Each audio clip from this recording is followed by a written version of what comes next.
So visually they're the same. Experimentally they're the same. This is Newton's third law of motion. Newton's third law of motion. For every force, there is a force equal in magnitude in the opposite direction.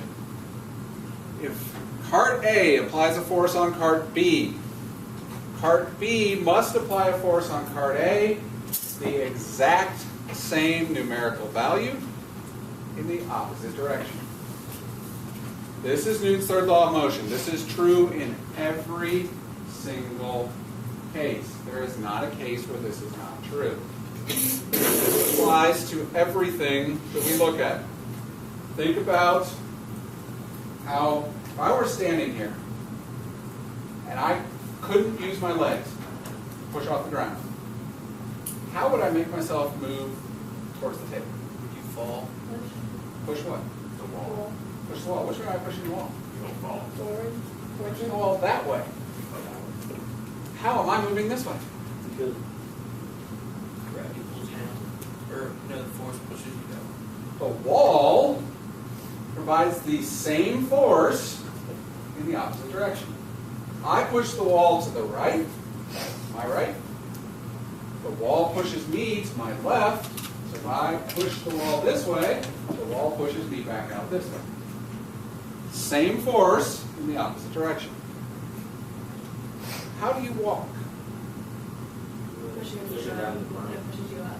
You push against the ground. Which way do you push the ground? At an angle. Backwards, right? You push the ground backwards. The ground pushes you forwards. Same force in the opposite direction. So the faster you push it backwards, The more force you push backwards, the more force it pushes you forwards. Now, walking is a kind of interesting problem because I'm not pushing off a surface that can push me in that direction. I'm pushing off a surface that's flat against the ground. It's friction.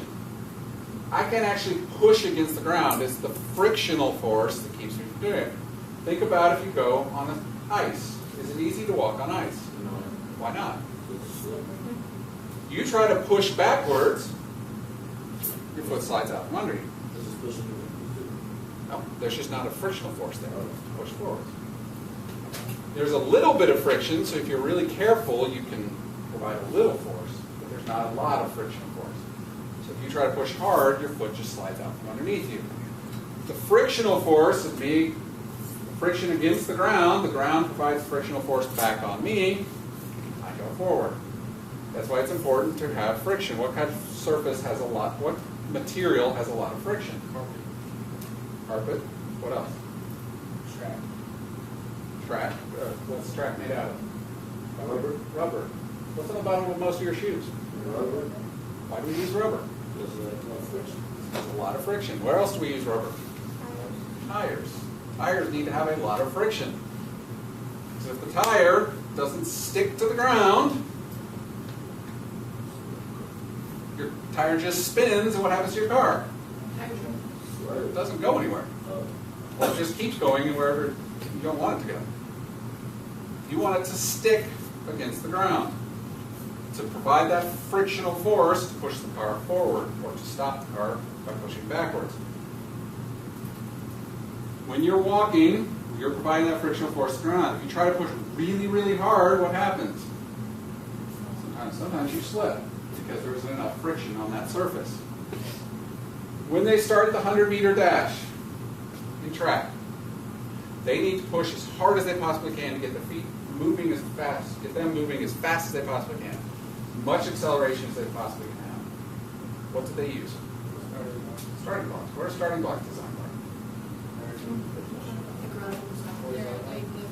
They're lifted up like this. What does lifting it up like this do? Gives you something to push backwards on. Instead of counting on just friction, now you're pushing off of something, which is pushing you forward. It's the same reason we use cleats. What do cleats do? They dig into the ground. So now you have something to push. Your foot's not going to slide very easily. You've got something to push off of. If you try to wear cleats on this floor, what happens? You slip, because now they're not digging in at all. You actually have less surface area for friction, so it's actually lower friction. So you don't want to wear cleats on something like this. It works better when it can dig into the ground. Every time I provide a force, there's an equal force in the opposite direction. Same type, same value, opposite direction. If you were to slap someone, what does it feel like to you? Hurts your hand. Hurt your hand. Why does it hurt your hand?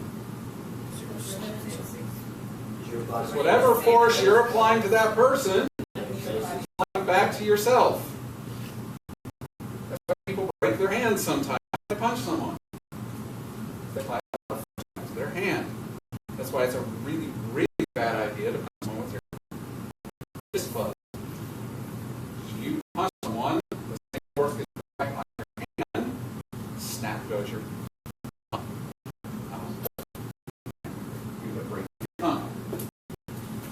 The concept applies. There is not a case where it does not apply.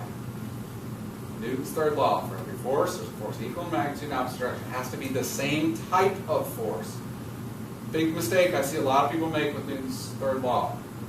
They have gravity going down on something, normal force pushing up, and they say those are opposite forces. They're not opposite forces. They're two different types of force. Gravity is the one that's always really complicated to think about the opposite force. What causes gravity? Mass. Mass of what? The earth. The Earth. So it's the mass of the Earth pulling me which direction? Down. Why do we describe, what does down mean? Towards the center. Towards the center of the Earth. Down towards the center of the Earth. Down is what we mean by towards the center of the Earth. That's why if you go to a different point on the Earth, it's curved, down is still the same thing, no matter where you are on the Earth. It's always towards the center of the Earth. If you were a little kid, you may have thought, how is it possible that people in the southern hemisphere, if the Earth is this way, they're upside down, right? Well, down means towards the center of the Earth. It means the same thing in every location. You're not upside down on the bottom of the Earth. It's always towards the center of the Earth. Different direction in every point.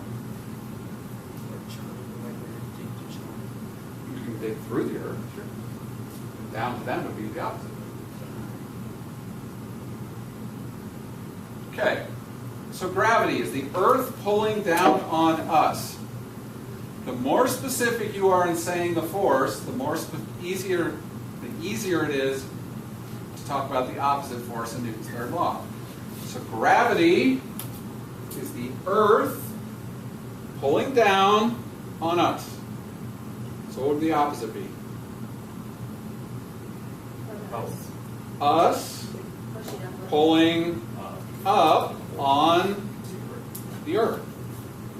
The opposite of gravity on us is us pulling up on the Earth. That's a really hard one for us to understand, because if I step on top of this table and jump, what happens to me? I go down towards the ground. Gravity pulls me down. But if I'm pulling on the Earth, why doesn't the Earth come up to me? Because it weighs more. It has more mass. It has a lot more mass. Your mass is probably somewhere in the range of 60 to 100 kilograms. Any guess on what the mass of the Earth is? It's really more than that. 6 times 10 to the 24th kilograms. So 6 and 23 zeros. Big number. 6 times 10 to the 24th kilograms. Remember, F net equals ma. So the gravity on me might be 1,000 newtons. My mass might be 90 some kilograms. Causes an acceleration of 9.81. That same force, 1,000 newtons, on the Earth, 6 times 10 to the 24th kilograms, causes an acceleration that's what?